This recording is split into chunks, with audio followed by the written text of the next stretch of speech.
अडानी रहे तो फिर क्यों रहे? अगर हमने पहले ही कहा टैक्स हमें मिलता नहीं, कंपनी के रहने से स्पेशल इकोनॉमिक जोन घोषित कर दिया, हमें स्कूल मिला नहीं, अस्पताल मिला नहीं, नौकरी मिली नहीं, तो केवल कंपनी बैठे और अडानी की झोली मोटी हो जाए, बड़ी हो जाए, इसलिए कंपनी चली, तो इसलिए तो हम है नहीं। प्लांट से हमें लाभ क्या है? सस्ते दर पर बिजली देने की बात थी, वो भी नहीं मिला। भाई नौकरी भी ना मिली।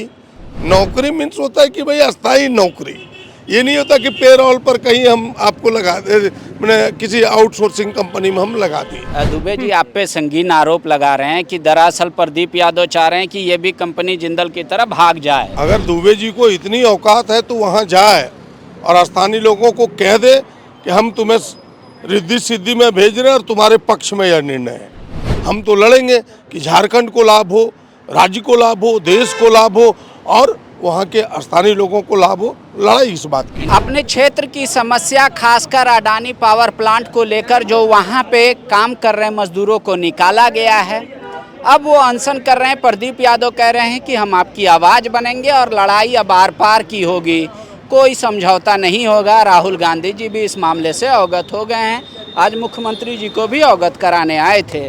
और क्या आपने कहा मुख्यमंत्री जी से? कंपनी तो कह रही है कि हम एक कंपनी जो आउटसोर्स था उसको ब्लैक लिस्टेड किए हैं भारत में, same amount, same salary, same facility पे नई कंपनी में ज्वाइन करने को बोल रहे हैं।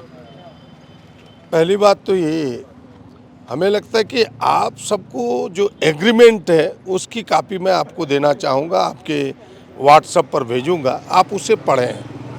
स्पष्ट लिखा है कि जिन रैयतों ने 2 एकड़ या 1 एकड़ जमीन दी है या उससे कम दी है, तीनों बातें लिखी है, उसके एक फैमिली को एक नौकरी हम देंगे। अडानी पावर मतलब पेरोल पे नौकरी मीन्स पेरोल ही होता है। नौकरी की परिभाषा ये नहीं होती कि किसी आउटसोर्सिंग कंपनी में हाथ पकड़ के हमने लगा दिया। नौकरी मीन्स होता है कि भाई अस्थायी नौकरी, ये नहीं होता कि पेरोल पर कहीं हम आपको लगा दे, मैंने किसी आउटसोर्सिंग कंपनी में हम लगा दिए। तो पहला तो उन्होंने उल्लंघन किया। उस समय भी लोग लड़ रहे थे, उस समय उन्होंने लोगों को भरमाया कि आपके एक्सपीरियंस नहीं है, अनुभव की कमी है, इसलिए 2 साल तक मेरे इसी आउटसोर्सिंग में काम कीजिए, फिर यही मेरे सिस्टम है, यहाँ से फिर आपको हम अपनी कंपनी में एक्सचेंज करेंगे। आज किया नहीं, आज उल्टे उन्हें थर्ड पार्टी की ओर भेजा जा रहा है। लड़ाई यहाँ से प्रारंभ है और ये एक पार्ट लड़ाई का है, ये छोटा पार्ट है। बड़ा पार्ट तो ये है कि जिन शर्तों के साथ उन्हें पर्यावरणीय क्लियरेंस मिला कि भाई यहाँ हम स्कूल खोलेंगे, अच्छे स्कूल, और 25% सीट, आप एग्रीमेंट की कॉपी पढ़ेंगे, उसमें है कि जो यहाँ के लैंड लीजर और स्थानीय लोग हैं उसके लिए फ्री एजुकेशन होगा, इस 25% सीट उनके लिए होगा। फिर उन्होंने कहा कि हम बेहतर अस्पताल खोलेंगे ताकि उनका इलाज दे सकें। आज एक एम्बुलेंस की व्यवस्था नहीं है। कई शर्तें, जिन शर्तों के साथ उनके प्लांट स्थापित हुए, उन शर्तों का उन्होंने अनुपालन नहीं किया। और हमें कोई बताया जो उनके पक्ष में खड़े हैं कि इस प्लांट से हमें लाभ क्या है? सस्ते दर पर बिजली देने की बात थी, वो भी नहीं मिला। भाई नौकरी भी ना मिली, यहाँ तक कि अगर कंपनियां चलती है तो टैक्स भी सरकार को मिलता है, उसको भी स्पेशल इकोनॉमिक जोन आपने घोषित कर दिया। तो हम क्या करें? उनके पक्ष में थपड़ी बजाएं तो कैसे बजाएं? ताली बजाने का भी जगह उन्होंने नहीं दिया है, इसलिए गुस्सा इस बात का है और ये लड़ाई की शुरुआत है। निशिकांत दुबे जी कह रहे हैं कि CSR फंड के तहत वहाँ के कितने जो जनप्रतिनिधि हैं, जिला अध्यक्ष, उनका गाड़ी का तेल जाता है, उनको पैसा जाता है, तो कंपनी तो कहेगी कि हम CSR का खर्चा कर रहे हैं, फिर लोगों को क्यों नहीं लाभ हो रहा? आप कह रहे स्कूल और हॉस्पिटल का अगर मुद्दा छोड़ दें तो। देखिए, ये तो कानून है कि कोई कंपनी वहाँ काम करेगी, चाहे प्राइवेट कंपनी हो चाहे सरकारी कंपनी हो, 2% उनके मुनाफे का वहाँ के विकास पर खर्च करना है। कोई उसकी कृपा नहीं है। अब ये लिस्ट तो वो बेहतर बता पाएंगे कि तेल भराने में दिया है कि किसी के माथा में मालिश करने के लिए दिया, वो बेहतर बताएंगे। उन चीज़ों में नहीं जाना चाहता, लेकिन किसी गांव में, किसी कस्बे में, किसी टोले में कोई विकास के काम में तो उनकी कृपा नहीं है, ये तो कानून का पार्ट है, उनको करना ही होगा। अगर 5 साल में आपने 5 करोड़ मुनाफा किया तो 5 दूनी 10 लाख आपको विकास के खर्च करने हैं। इसमें कृपा कौन सी है आपकी? लेकिन ये बहुत नहीं ना, ये तो ऊँट के मुंह में क्या कहते हैं, बस जीरा है ऊँट के मुंह में। दुबे जी आप पे संगीन आरोप लगा रहे हैं कि दरअसल प्रदीप यादव चाह रहे हैं कि ये भी कंपनी जिंदल की तरह भाग जाए। बोल रहे जो भी कोई अच्छा विकास का या रोजगार का सृजन होगा, कंपनी कल भाग जाएगी, कौन जवाब देगा। बोल रहे हैं कि इनोव से रिद्धि सिद्धि में अगर लोग जा रहे हैं, सेम सैलरी पे जा रहे हैं, सेम फैसिलिटी पे, तो राजनीति क्यों किया जा रहा है? क्या कंपनी को भगाने का इरादा है? सिंगूर बनाना चाहते हैं प्रदीप यादव इस जगह को? अगर दुबे जी को इतनी औकात है तो वहाँ जाए और स्थानीय लोगों को कह दे कि हम तुम्हें रिद्धि सिद्धि में भेज रहे हैं और तुम्हारे पक्ष में यह निर्णय है। दूर से मत कहें। और जो आरोप है उनका, ये बेबुनियाद है। पहली बात तो ये कि भाई जिंदल कंपनी गई क्यों, ये सच बताने का प्रयास करना चाहिए। इसलिए गई कि उनके कोल लिंकेज इन्होंने अडानी को दे दिया, और वही कोल लिंकेज पर आज अडानी सुंदर पहाड़ी में वो कोल लिंकेज मिला था जिस पर कि अडानी आज काम करने जा रही है। तो एक तो तथ्य गलत। दूसरा, अडानी रहे तो फिर क्यों रहे?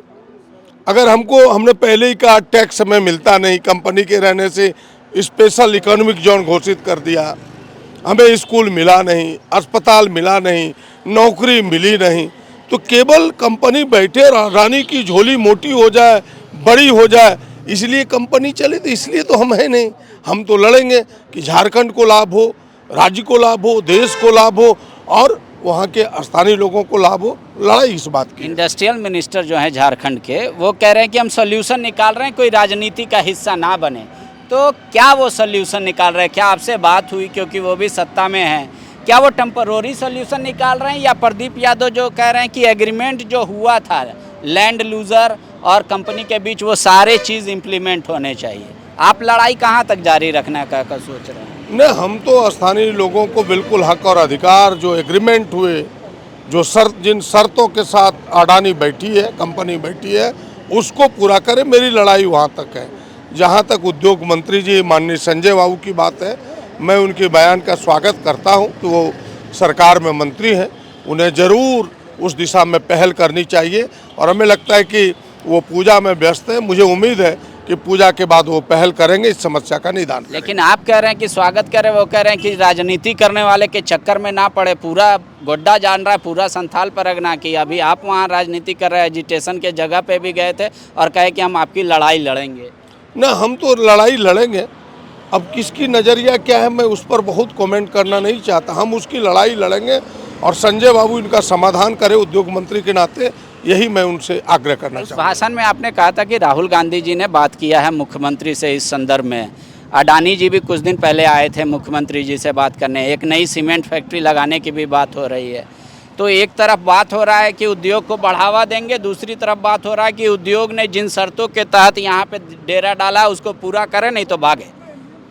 देखिए, आप बातों को दूसरे ट्रैक पर मत ले जाइए। बात ये है, हमारा निवेश का विरोध नहीं है, कांग्रेस का निवेश का विरोध नहीं है, लेकिन बाईपास रास्ते से, गलत प्रोसेस से, प्रोसीड्योर को ड्रॉप करके, कहीं से गलत कानून का फायदा उठा के आप उसका लाभ नहीं ले सकते, इसका विरोध है। मुख्यमंत्री जी ने क्या कहा? मुख्यमंत्री जी ने आश्वस्त किया है कि स्थानीय लोगों के समस्या मेरी प्राथमिकता में, उसका हम निदान 1-2 दिनों के अंदर करेंगे।